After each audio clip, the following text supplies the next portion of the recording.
എപ്പിസോഡിന്റെ തുടക്കത്തിൽ നമ്മൾ കാണുന്നത് അങ്ങനെ ഹ്യുൻജുന്റെ അച്ഛനെ കണ്ട് സംസാരിക്കാനായി തേ വന്നിരിക്കുകയാണ്. തേ ഇങ്ങനെ കണ്ടപാടെ അയക്ക് പുച്ഛാണ് തോന്നുന്നത്. അവനെ കളിയാക്കി അയാൾ സംസാരിച്ച് തുടങ്ങുമ്പോഴേക്കും വന്ന കാര്യം തേ പറയുന്നുണ്ട്. അവരുടെ കയ്യിലുള്ള ഗ്ലൗസ് വേണമെന്നാണ് തേ ആവശ്യപ്പെടുന്നത്. ഗ്ലൗസ് വേണോ? അത് വാങ്ങാനുള്ള കാശ് എന്താ കൊണ്ടുവന്നിട്ടുണ്ടോന്ന് അയാൾ ചോദിക്കുമ്പോൾ ഉണ്ടെന്ന് പറയുന്ന തേ ആട്ടെ ആ പ്രോമിസറി നോട്ടിന്റെ കാര്യം എടുത്തിടുന്നുണ്ട്. അത് ആക്ച്വലി തേയുടെ കയ്യിൽ കിട്ടിയോ ഇല്ലയോ എന്ന് നമുക്ക് കൺഫേം അല്ല. എന്തായാലും അങ്ങനെ ഒരു സാധനം ഉണ്ടെന്നും അത് ഇയാൾ വളരെ ഭയപ്പെടുന്നുണ്ടെന്നും മനസ്സിലാക്കി തന്നെയാണ് തേ അത് പറയുന്നത്. തേയുടെ അച്ഛൻ ഇയാൾക്ക് കാശ് കടം കൊടുത്തത് ഈ കമ്പനിയൊക്കെ തുടങ്ങുന്നതിന് വളരെ മുന്നേ ആണ്. പറഞ്ഞു വരുമ്പോ ഒരു 10-30 വർഷങ്ങൾ തേ ജനിക്കുന്നതിനും എത്രയോ വർഷങ്ങൾ മുന്നേ ഉള്ള കാലത്താണ് ആ ഒരു കാശ് കൊടുത്തത്. അപ്പോ അതിലെ കണക്ക് വെച്ച് കൂട്ടി നോക്കിയാൽ ഇത്രയും വർഷം കഴിഞ്ഞ് നല്ലൊരു തുക പലിശ തന്നെ അതിന്റെ കൂടെ ചേരും. ഇയാൾ ഇപ്പൊ നടത്തുന്ന കമ്പനിയോ ഇയാളുടെ ബാക്കി സ്വത്തോ ഒന്നും ആ ഒരു പലിശ അടയ്ക്കാൻ പോലും ഒന്നും ആവില്ല. ആ കാര്യം ഓർമ്മപ്പെടുത്തുന്ന തേ എനിക്ക് നിങ്ങളുടെ കമ്പനിയോ മറ്റു സ്വത്തോ ഒന്നും തന്നെ വേണ്ട, മറിച്ച് ആ ഗ്ലൗസ്, ആ പ്രോമിസറി നോട്ടിന് പകരമായി ആ ഗ്ലൗസ് അത് മാത്രം മതി എനിക്കെന്ന് തേ പറയുമ്പോഴേക്കും പ്രോമിസറി നോട്ടിന്റെ കാര്യം തേ എടുത്തിട്ടപ്പോഴേ ഇയാൾ വളരെ വയലന്റ് ആയിട്ടാണ് അവന്റെ അടുത്ത് പെരുമാറുന്നത്. പക്ഷെ തേ ഒട്ടും തന്നെ പതറാതെ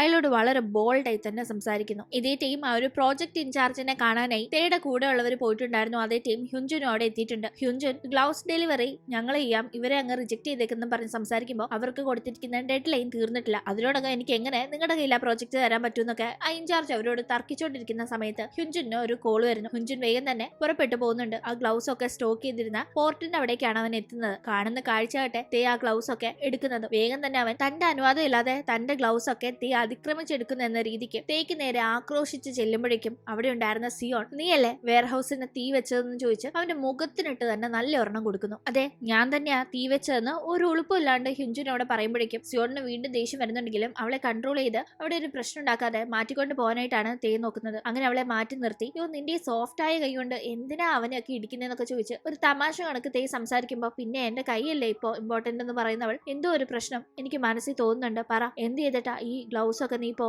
തിരിച്ചു മേടിക്കുന്നത്? നീ ഇതിന്റെ പുറകില് എന്തെങ്കിലും പ്രശ്നം ഉണ്ടാവും എന്നൊക്കെ അവൾക്ക് ആകെ ടെൻഷൻ ആവുന്നുണ്ട്. ഇങ്ങനെ ഒരു പ്രോമിസറി നോട്ടിന്റെ കാര്യം അതിനെപ്പറ്റി തേ ഇങ്ങനെ ഡീല് വെച്ചിരിക്കുന്ന കാര്യം ഒന്നും തന്നെ സിയോൺ അറിയില്ല. ആക്ച്വലി എന്ത് ഡീലാണ് തേ വെച്ചിരിക്കുന്നതെന്ന് അപ്പോഴാണ് നമ്മളൊരു ഫ്ലാഷ് ബാക്ക് കാണുന്നത്. ഈ പ്രോമിസറി നോട്ടിന്റെ കാര്യം പറഞ്ഞ് അതിന് പകരം തനിക്ക് ഗ്ലൗസ് വേണമെന്നാണല്ലോ തേ ഹ്യുൻജുന്റെ അച്ഛനോട് ആവശ്യപ്പെട്ടത്. ആക്ച്വലി ആ പ്രോമിസറി നോട്ടിലെ തുക വെച്ച് കാൽക്കുലേറ്റ് ചെയ്യുമ്പോൾ അതിന് പകരം ഗ്ലൗസ് കൊടുക്കുക എന്നത് വളരെ നിസ്സാരമായ ഒരു കാര്യമാണ്. അതുകൊണ്ട് അത് നല്ലൊരു ഡീലായി ഹ്യുൻജുന്റെ അച്ഛന് തോന്നുന്നുണ്ട്. അത് തേ എടുത്തു പറയുന്നുണ്ട്. ഞാൻ എന്നിട്ടും എനിക്കിപ്പോ ആ ഗ്ലൗസ് കിട്ടിയെന്നത് അത്ര അത്യാവശ്യമായതുകൊണ്ടാണ് വളരെ നഷ്ടമായിട്ടും ഈ ഒരു കാര്യത്തിന് ഞാൻ മുതിരുന്നത്. നിങ്ങൾ എനിക്ക് ആ ഗ്ലൗസ് തന്നു കഴിഞ്ഞാൽ ഞാൻ ആ കാശ് വേണ്ടാന്ന് വെച്ചേക്കാന്ന് തേ പറയുമ്പോൾ പക്ഷെ അതിൽ അയാൾക്ക് വിശ്വാസമില്ല. എനിക്ക് ആ പ്രോമിസറി നോട്ട് വേണം. ഞാൻ 4 ദിവസത്തെ ടൈം തരാം. ഇതൊരു ഡോക്യുമെന്റ് ആയി നീ എനിക്ക് ഒപ്പിട്ടും തരണം. പ്രോമിസറി നോട്ട് 4 ദിവസത്തിനകം നീ എന്റെ കയ്യിൽ കൊണ്ട് തന്നില്ലെങ്കിൽ നിന്റെ കമ്പനി അത് എനിക്ക് തരേണ്ടി വരുമെന്നും പറഞ്ഞ് ഈ ഒരു ഡീലിന് തേ റെഡി ആണെങ്കിൽ മാത്രമേ ഗ്ലൗസ് തരുള്ളൂ എന്ന് ഹ്യുൻജുന്റെ അച്ഛൻ പറയുമ്പോൾ അതിൽ തേ സൈൻ ചെയ്യുന്നുണ്ട്. അവൻ പോകുന്നതിന് മുന്നേ എന്റെ വെയർ ഹൗസിന് ആരോ തീയിട്ടു, അതുകൊണ്ടാണ് എനിക്കിപ്പോ നിങ്ങളുടെ മുന്നിൽ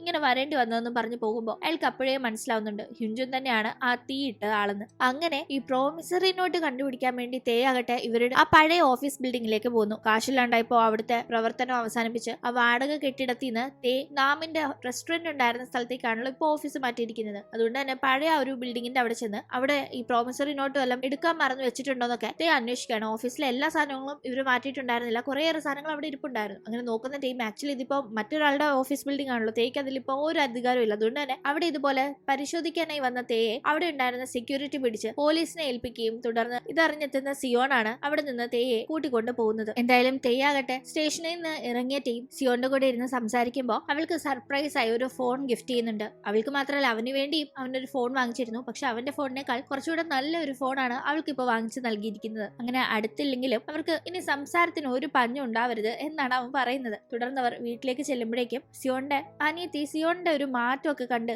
എന്താ പതിവില്ലാണ്ട് സ്കിൻ കെയർ ഒക്കെ ചെയ്യുന്നല്ലോ, വല്ല ഡേറ്റിംഗ് ആരംഭിച്ചോ എന്നൊക്കെ ചോദിച്ച് കൊടുക്കും അവൾ തേയെ ഡേറ്റ് ചെയ്യുന്നു എന്നത് കണ്ടുപിടിക്കുന്നുണ്ട്. അപ്പോഴേക്കും അനിയൻകുട്ടൻ ഉറക്കമായിട്ടുണ്ടായിരുന്നു. അനിയൻകുട്ടൻ അവിടെ ഒരു നോട്ട്ബുക്കിൽ അവന് ബീച്ച് കാണാൻ പോകണം എന്നൊക്കെയുള്ള ആഗ്രഹങ്ങളെ കുത്തിക്കുറിച്ച് അങ്ങനെ കിടന്ന് ഉറങ്ങിപ്പോയിരിക്കുന്നതാണ്. അത് കാണുന്ന സിയോൺ കുഞ്ഞിന്റെ ആഗ്രഹം സാധിച്ചു കൊടുക്കണമല്ലോ എന്ന് ഓർത്തോണ്ടിരിക്കുമ്പോഴാണ് അപ്പുറത്തെ മുറിയിലുണ്ടായിരുന്ന തേ അവൾക്ക് മെസ്സേജ് അയക്കുന്നത്. ഇപ്പോ ഫോൺ കിട്ടിയതുകൊണ്ട് അപ്പുറം ഇപ്പുറം ഇരുന്ന് മെസ്സേജും അയക്കാം. അങ്ങനെ ആ ടീം അനിയന് ബീച്ച് കാണാൻ പോകണമെന്ന് ഭയങ്കര ആഗ്രഹമുണ്ട്, നമുക്കൊന്ന് ബീച്ച് കാണാൻ പോയാലോ എന്നല്ല അവൾ ചോദിക്കുമ്പോൾ അവൻ ഡബിൾ ഓക്കെ. അങ്ങനെ ഇവിടെ കാര്യങ്ങൾ നടക്കുമ്പോഴേക്കും തേയുടെ വെയർ ഹൗസിന് ഹ്യുൻജുൻ തീ വെച്ചു എന്ന് അറിഞ്ഞ ഹ്യുൻജുന്റെ അച്ഛൻ അവൻ എങ്ങനെയും ഇവിടെ നിന്ന് നാട് കടത്തണോ അല്ലെങ്കിൽ അവൻ എന്തെങ്കിലും പ്രശ്നം ഒപ്പിച്ച് ആകെ കുരുക്കിലാവുന്ന ഉറപ്പായി അവനെ വിദേശത്തേക്ക് പറഞ്ഞു വിടാനായി ഒരു പ്ലാൻ ഇടുന്നുണ്ട്. അത് മനസ്സിലാക്കുന്ന ഹ്യുൻജുൻ തേയോട് പകരം വീട്ടാതെ തേയെ തോൽപ്പിക്കാതെ ഇവിടെ നിന്ന് പോവില്ല എന്ന് ഉറപ്പിച്ച് അച്ഛൻ തന്നെ നാട് കടത്താനായി ശ്രമിക്കുന്നത് പോകുന്നതിനെ തടയിടാനായി അച്ഛനെ തന്നെ ആക്രമിക്കുന്നുണ്ട്. അങ്ങനെ അവന്റെ അടിയേറ്റ് ബോധം പോകുന്ന അച്ഛനെ അവൻ ആരും കാണാതെ ഒരു സ്ഥലത്ത് ഒളിപ്പിച്ച് കിടത്തിയ ശേഷം അച്ഛന് ബോധം വരുന്നതിന് മുന്നേ, അല്ലെങ്കിൽ അച്ഛനെ താൻ ഇങ്ങനെ ആക്രമിച്ചത് ആരെങ്കിലും അറിയുന്നതിന് മുന്നേ തേയുടെ കഥ കഴിക്കണം എന്ന ലക്ഷ്യത്തില് വേഗം അവിടെ നിന്ന് പുറപ്പെടുന്നു. ഇവിടെ ഇങ്ങനെ കാര്യങ്ങൾ നടക്കുമ്പോഴേക്കും നാം ആകട്ടെ ഇരുന്ന് പാട്ട് പാടിക്കൊണ്ടിരിക്കുകയാണ്. നന്നായിട്ട് പാടുന്നുണ്ടല്ലോ എന്ന് പറഞ്ഞ്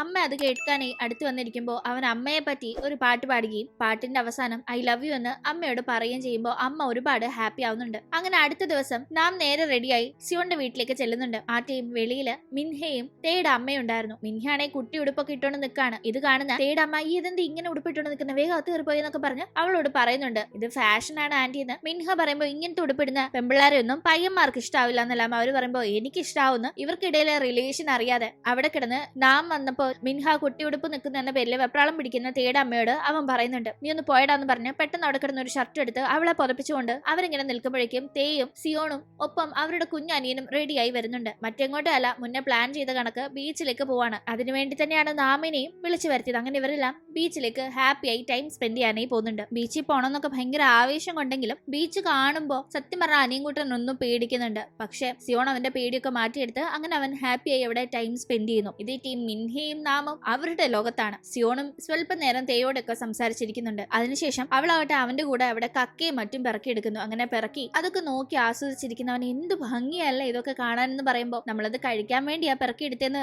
അവൾ പറയുന്നത് കേട്ട് അവൻ ഞെട്ടുന്നുണ്ട്. പിന്നെ കഴിക്കാൻ അല്ലെങ്കിൽ ഇത് ഇത്രയും കഷ്ടപ്പെട്ട് പിറക്കേണ്ട ആവശ്യം എന്തായിരുന്നു എന്ന് അവൾ ചോദിക്കുമ്പോഴേക്കും അതുങ്ങളെ തിന്നാനായി ഒട്ടും താല്പര്യമൊന്നുമില്ല. അതുകൊണ്ട് തന്നെ ആ കക്കയൊക്കെ വേഗം എടുത്ത് അവൻ തിരിച്ച് വെള്ളത്തിലേക്ക് തന്നെ തട്ടുന്നു. അങ്ങനെ അവർ അവിടെ ഹാപ്പിയായി ടൈം സ്പെൻഡ് ചെയ്യുന്നുണ്ട്. അങ്ങനെ രാത്രി ആകുമ്പോഴും അവരവിടെ ഒരു ചെറിയ ടെന്റ് ഒക്കെ അടിച്ച് ക്യാമ്പ് ഫയർ ചെയ്തിരിക്കുകയാണ്. പ്രോമിസറി നോട്ടിന്റെ കാര്യമൊക്കെ തന്നെ തേ അപ്പോഴേക്കും സിയോണിനോട് പറയുന്നുണ്ട്. പ്രോമിസറി നോട്ട് ഹ്യുഞ്ചിന്റെ അച്ഛന് കണ്ടുപിടിച്ച് കൊടുക്കാൻ പറ്റിയില്ലെങ്കിൽ ആൾക്ക് പ്രശ്നമാവല്ലോ എന്നൊക്കെ അവൾ ടെൻഷൻ ആകുമ്പോൾ അതെങ്ങനെയാലും നമുക്ക് തപ്പിക്കൊടുക്കാന്നൊക്കെ അവൻ അവളെ സമാധാനിപ്പിക്കുന്നു. എന്തായാലും അങ്ങനെ ഈ ക്യാമ്പ് ഫയറിന്റെ ഇടയ്ക്ക് മിൻഹ ഇടയ്ക്ക് മാറി നിന്ന് ഫോൺ ചെയ്യുന്നുണ്ട്. ആരാ എന്താണെന്ന് ആദ്യം നാമിന് മനസ്സിലായില്ലെങ്കിലും പിന്നീട് അവളുടെ എക്സ് ബോയ് ഫ്രണ്ട് ആണ് കോളിലെന്ന് മനസ്സിലാക്കുന്ന അവളിങ്ങനെ അവനോട് എന്തോ കള്ളം പറയുന്ന കണക്ക് മാറി നിന്നൊക്കെ ഫോൺ വിളിക്കുന്നത് കണ്ട് ആകെ അപ്സെറ്റ് ആവുന്നുണ്ട്. അപ്പോഴേക്കും ടെന്റില് കിടക്കാതെ കാറിൽ പോയാണ് തേ കിടക്കാൻ പോകുന്നത്. ടെന്റിൽ കിടക്കാൻ സ്ഥലം ഉണ്ടല്ലോ എന്നെല്ലാം സിയോൺ വിളിക്കുമ്പോൾ സാരില്ല എന്ന് പറഞ്ഞവൻ അങ്ങനെ കാറിൽ പോയി കിടക്കുന്ന ടീം ഈ കാറിലെങ്ങാനും ഇനി പ്രോമിസറി നോട്ട് ഉണ്ടോ എന്ന് അവനൊരു ഡൗട്ട്. കാരണം അത് അച്ഛന്റെ കാറാണല്ലോ. അവൻ അവിടെ പരിശോധിക്കുമ്പോൾ അവന്റെ പഴയ റിപ്പോർട്ട് കാർഡാണ് കിട്ടുന്നത്. അങ്ങനെ മാർക്ക് കുറഞ്ഞ ആ ഒരു റിപ്പോർട്ട് കാർഡിൽ അച്ഛൻ അവന് വേണ്ടി ടീച്ചർക്ക് ഇത്തവണത്തേക്ക് ഒന്ന് ക്ഷമിക്കണമെന്നൊക്കെ പറഞ്ഞ് റിക്വസ്റ്റ് എഴുതിയിരിക്കുന്നൊക്കെ കണ്ട് അവന് ചിരി വരുന്നുണ്ട്. എന്തായാലും അപ്പോഴേക്കും അങ്ങോട്ടേക്ക് സിയോൺ എത്തുന്നു. പെട്ടെന്ന് അവളിങ്ങനെ വന്ന് നിൽക്കുമ്പോൾ അവനൊന്ന് പേടിക്കുന്നുണ്ടെങ്കിലും പിന്നീട് അവളുടെ കൂടെ ഇരുന്ന് സംസാരിക്കുകയാണ്. ആ ഒരു ടീം താൻ തന്റെ സിഇഒ സ്ഥാനം ഹ്യുഞ്ചിന്റെ അച്ഛന് വിട്ടുകൊടുക്കാമെന്നതാണ് പ്രോമിസറി നോട്ട് സമയത്ത് കൊടുത്തില്ലെങ്കിൽ വെച്ചിരിക്കുന്ന എഗ്രിമെന്റ് എന്നത്. അവൻ പറയുമ്പോൾ അവൾ ആകെ അപ്സെറ്റ് ആവുന്നുണ്ട്. ഇവൻ വീണ്ടും വീണ്ടും ഓരോ പുകിലുണ്ടാക്കുകയാണല്ലോ എന്ന്, ടെൻഷൻ ആവണ്ട എന്ന് പറഞ്ഞ് അവൻ അവളെ സമാധാനിപ്പിക്കുന്നുണ്ട്. എന്തായാലും അങ്ങനെ അന്നത്തെ ആ ഒരു ഔട്ടിംഗ് ഒക്കെ കഴിഞ്ഞ് അടുത്ത ദിവസം ഇവരെല്ലാം അവരവരുടെ കാര്യങ്ങൾക്ക് പോകുന്നുണ്ട്. അടുത്ത ദിവസമാണ് ഹ്യുഞ്ചിന്റെ അച്ഛനെ കണ്ട് പ്രോമിസറി നോട്ടിന്റെ കാര്യം സംസാരിക്കാനായി തേ പോകുന്നത്. സിയോണിന് നല്ല ടെൻഷൻ വന്നിട്ട്, കാരണം അവനെ ഈ ഒരു സിഇഒ സ്ഥാനത്ത് നിന്ന് മാറ്റുന്നത് അവൾക്ക് ചിന്തിക്കാൻ പോലും വയ്യ. എന്തായാലും അവളും അവന്റെ കൂടെ റെഡിയായി പോകുന്നുണ്ട്. ആ ഒരു ടീം അവിടെ ഹ്യുഞ്ചിന്റെ അച്ഛനെയല്ല മറിച്ച് ഹ്യുഞ്ചിനെയാണ് തേ കാണുന്നത്. എവിടെ ഇവിടുത്തെ സിഇഒ ആയ നിന്റെ അച്ഛനെന്ന് തേ ചോദിക്കുമ്പോൾ എന്റെ അച്ഛനല്ല, ഞാൻ ഇവിടുത്തെ സിഇഒ എന്ന് ഹ്യുഞ്ചിൻ പറയുന്നു. എന്റെ അച്ഛനെ അന്വേഷിക്കേണ്ട, അദ്ദേഹം കുറച്ച് തിരക്കൊക്കെ ആയിട്ട് ഇവിടെ ഇല്ലാന്നായിരുന്നു അവൻ പറയുന്നത്. ആക്ച്വലി അച്ഛനെ അടിച്ചു ബോധം കെടുത്തി ഇവൻ ഒരു സ്ഥലത്ത് ഒളിപ്പിച്ചു കെടുത്തിരിക്കുകയാണല്ലോ. എന്തോ ഒരു പന്തികേട് തേക്ക് തോന്നുന്നുണ്ട്. എന്തായാലും അവിടെ ചുവരില് ഞാൻ ഇവിടെ വന്നു എന്നത് തേ എഴുതുന്നുണ്ട്. എന്നിട്ട് ഹ്യുഞ്ചിനോട് ഇന്ന് നിന്റെ അച്ഛനെ ഞാൻ കാണാന്ന് പറഞ്ഞായിരുന്നു. ഞാൻ അദ്ദേഹത്തെ കാണാനായി ഇവിടെ വന്നു, പക്ഷെ അദ്ദേഹം ഇവിടെ ഇല്ല. തെറ്റ് എന്റെ ഭാഗത്തല്ല, ശരി പോവാണെന്ന് പറഞ്ഞ് അങ്ങനെ അവർ പുറത്തേക്ക് ഇറങ്ങുന്നുണ്ടെങ്കിലും എന്തോ ഒരു മിസ്റ്റേക്ക്, എന്തോ ഒരു പന്തികേട് ഹ്യുഞ്ചിന്റെ പെരുമാറ്റത്തിൽ അവർക്ക് ഫീൽ ആവുന്നു. എന്തായാലും ഇപ്പൊ അത് ഓർത്തിരിക്കാനല്ല അവർക്ക് നേരം. അവരുടെ ലൈഫിൽ മറ്റൊരു രസകരമായ ഒരു സന്തോഷകരമായ കാര്യം അവിടെ നടക്കാൻ പോകണം. മറ്റൊന്നല്ല, ഗ്ലൗസ് എക്സ്പോർട്ട് ചെയ്തിപ്പോ അവർക്ക് കുറച്ച് കാശ് കിട്ടിയിട്ടുണ്ടല്ലോ. ആ കാശ് വെച്ച് ഇവർക്ക് നഷ്ടപ്പെട്ട ആ ഒരു പഴയ ഓഫീസ് ബിൽഡിംഗിൽ തന്നെ ഇവരുടെ ഓഫീസ് ഇപ്പോൾ പ്രവർത്തനം ആരംഭിക്കുന്നുണ്ട്. അങ്ങനെ തേയും സിയോണും ബാക്കി സ്റ്റാഫും ഒക്കെ തിരിച്ച് ഈ ഒരു ബിൽഡിംഗിലേക്ക് വരാൻ സാധിച്ചതിൽ ഭയങ്കര ഹാപ്പിയാണ്. അങ്ങനെ ഇവിടെ കാര്യങ്ങൾ നടക്കുമ്പോഴേക്കും ഹ്യുഞ്ചിനാകട്ടെ അവന്റെ അച്ഛനെ അടിച്ചു കിടത്തിയിരുന്ന സ്ഥലത്തേക്ക് ചെല്ലുന്ന. ആക്ച്വലി ഒരു കണ്ടെയ്നറിനകത്താണ് അച്ഛനെ കിടത്തിയിരിക്കുന്നത്. അയാള് ഭാഗ്യത്തിന് മരിച്ചിട്ടില്ല. അവിടേക്ക് ചെന്ന് അവൻ അച്ഛനോട് ഷൗട്ട് ചെയ്യുന്നുണ്ട്, ഇന്ന് തേ നിങ്ങളെ കാണാൻ വന്നിരുന്നു, എന്താ കാര്യം പറ, ഞാൻ അറിയാതെ നിങ്ങളും അവനും തമ്മിൽ എന്തോ ഒരു ഡീലെന്നല്ല ഹ്യുഞ്ചിൻ ചോദിക്കുമ്പോൾ അയാൾ ഒന്നും തന്നെ പറയുന്നില്ല. പക്ഷെ എന്തോ ഉണ്ട്, ഇയാൾ തന്നോട് മറക്കാണെന്ന് ദേഷ്യം വരുന്ന ഹ്യുഞ്ചിൻ അച്ഛനെ പരിശോധിക്കുമ്പോൾ പോക്കറ്റിൽ നിന്ന് തേ എഴുതി കൊടുത്ത ഒരു എഗ്രിമെന്റ് പേപ്പർ കിട്ടുന്നുണ്ട്. വായിക്കുന്നുണ്ട്. അത് വായിക്കുന്നവൻ ഓഹോ അപ്പോ പ്രോമിസറി നോട്ട് എന്നൊരു സംഭവം ഉണ്ടെന്ന് എനിക്ക് മുന്നേ പിടികിട്ടി. അത് വെച്ച് ഇങ്ങനെ ചില കളികളുണ്ടല്ലേ. പ്രോമിസറി നോട്ട് പറഞ്ഞ സമയത്ത് അവൻ കൊണ്ട് തന്നില്ലെങ്കിൽ കമ്പനിയുടെ സിഇഒ പൊസിഷനിൽ നിന്ന് അവന് മാറേണ്ടി വരും. ആ സ്ഥാനത്തേക്ക് എനിക്ക് എത്താൻ സാധിക്കും. ഇത് വെച്ച് ഞാനൊരു കലക്ക് കലക്കും. ഇത്തവണ തേ എന്റെ മുന്നിൽ മുട്ടു മടക്കിയിരിക്കുമെന്ന് അവൻ പല്ലുകടിക്കുന്നു. അങ്ങനെ അതോടുകൂടി ഇന്നത്തെ എപ്പിസോഡ് അവസാനിക്കുകയാണ്. ഈ ഒരു കാര്യം വെച്ച് ഹ്യുൻജുൻ ഇനി എന്തൊക്കെ പ്രശ്നം ഉണ്ടാക്കും, തേയുടെ അവസ്ഥ ഇനി എന്താവും എന്നൊക്കെ നമുക്ക് അടുത്തടുത്ത എപ്പിസോഡുകളിലൂടെ കാണാം. ഇനി ഒരു 3 എപ്പിസോഡുകൾ കൊണ്ട് ഈ ഒരു ഡ്രാമ അവസാനിക്കുന്നതാണ്. അതായത് ഈ ഒരു വർഷം തീരുമ്പോഴേക്കും ഈ ഡ്രാമയും നമ്മൾ തീർക്കുന്നതാണ്. അപ്പോൾ ഇന്നത്തെ വീഡിയോ കൂട്ടുകാർക്ക് ഇഷ്ടമായാൽ മറക്കാതെ ലൈക്ക് ചെയ്തും ഷെയർ ചെയ്തും സബ്സ്ക്രൈബ് ചെയ്തും സപ്പോർട്ട് ചെയ്യണേ. വീണ്ടും പുതിയൊരു എപ്പിസോഡുമായി കണ്ടുമുട്ടും വരെ ബൈ.